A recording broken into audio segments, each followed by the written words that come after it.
A lot of exciting things going on for you. You're going to be going on tour with Matthew West coming up soon. When does that kick off? Yeah, it starts next week, so Next we're week. like in mental preparation mode right now for 46 shows.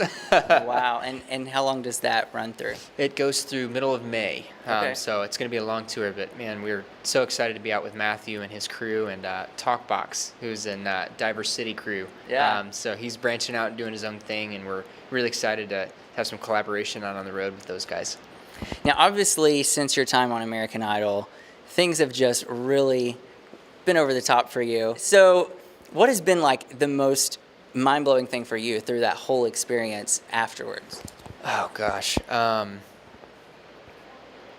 have been so many. Some of the people that I've gotten to write with, yeah, you got to pinch yourself whenever the other person walks in the room. Toby Mac or Matthew West or whatever.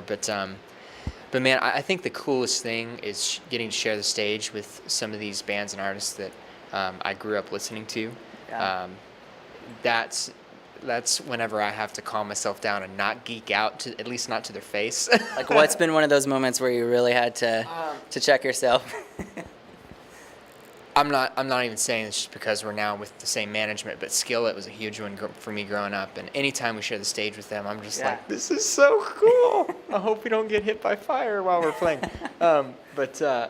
Yeah, man, them or opening for Toby or we got to fill in for King and Country on the Casting Crowns tour last spring. And man, Casting Crowns was like, that was whenever my dad and I first like started really digging into Christian music. Yeah. And it's just, there's so many cool opportunities like that, and it just makes me step back and go, man, like, God, you so knew what you were doing, and it's just so cool to be a part of this industry and get to even be friends with those people. It's just, what? Like, it's really And cool. another thing that kind of makes you go, what, is having your face on a Mountain Dew can, right? Yeah, that was pretty weird and awesome, and it's really hard to give a humble answer to. So how do you feel about being on a Mountain Dew can? I think it's really freaking cool. I don't know what else to say about that. It's really cool. Simply put. I don't know how that happened, but it did. Now, since your time on American Idol, do you still follow the show at all? Man, my mom does. Every once in a while, I'll tune in, but it's still too soon. Like, I'll try watching American Idol or The Voice or whatever, and I see those contestants, and I see them sweating, and I'm just like, oh no. Like, it's too soon. Like, I don't want to relive that quite yet. Yeah. So what is probably the best piece of advice that you have for not just the contestants, but for young aspiring artists in general? Know who you are. Aside from music, but music included, know what you want to do, have a plan, even if it doesn't necessarily go according to plan, at least have a plan, especially with someone trying out for a reality TV show. It's just, man, you can get swallowed up so easy. So, just make sure you know who you are. And I remember going into the management and record label meeting through American Idol, and I already had like my logo all done, and it's just that's me, very hands-on, but I just knew who I was, and that helped things get going so much quicker. And instead of spending a year trying to figure out what kind of music I was gonna do, it's like, well, this is me. Like, it just makes it so much easier. But the most important thing is just making sure that that's what God has for you, and being content with where you are. That's another big one. I'm just going one after the other. I'm really sorry. But that was one I struggled with for a long time, is being content with where you are.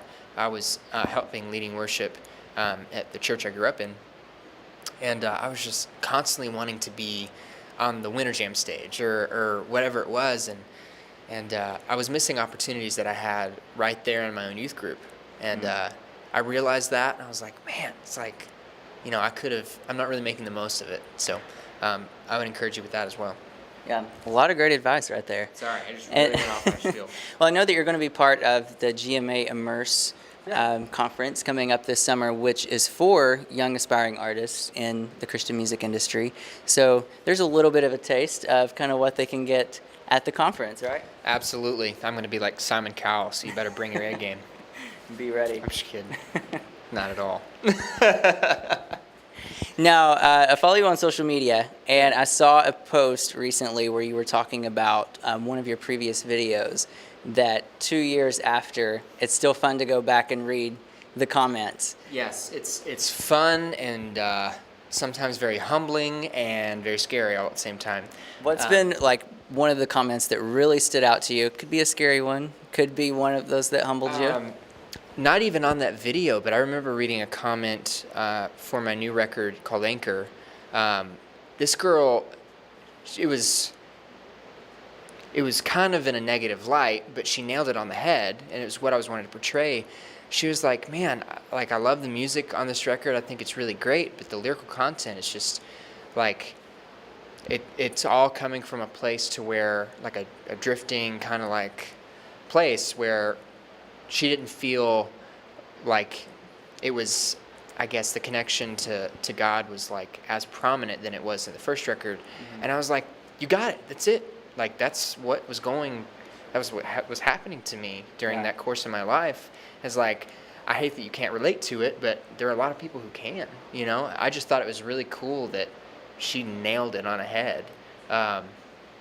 Gosh, I would have loved to be able to talk to her about it, you know, not to try and win her over or anything, but just, you know, hear more of what she had to say. But that was really cool for me. Like, even though it was like someone saying, not for me at this point in my life, still it was like someone got what I was trying to do. Yeah. So it's always a good feeling. Yeah. Well, before you guys post on this guy's videos, think about what you're going to say, because he's watching. Thanks so much, Colton, for stopping by to chat with us. Thanks for having me, man.